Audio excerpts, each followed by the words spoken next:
Good morning friends, good morning. আমি স্বামী বিবেকানন্দের একটি মূল্যবান বাণী তোমাদের সামনে তুলে ধরছি। খুবই মূল্যবান। যদি বাণীটা তোমাদের কাছে ভালো লাগে তো লাইক, শেয়ার এবং সাবস্ক্রাইব করতে দ্বিধাবোধ করবে না, কোনটা বোধ করবে না। ওকে, দেখো বন্ধুরা,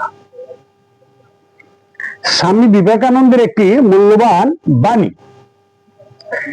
শিক্ষার উদ্দেশ্য হওয়া উচিত মানুষের মধ্যে আত্মবিশ্বাস, আত্মনির্ভরতা এবং নৈতিক শক্তির বিকাশ ঘটানো।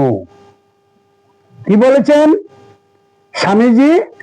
ওনার মেসেজে উনি কি বলেছেন?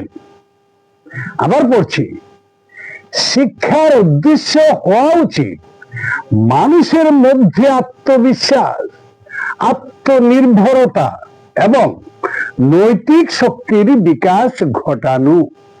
খুব সুন্দর মেসেজ বন্ধুরা।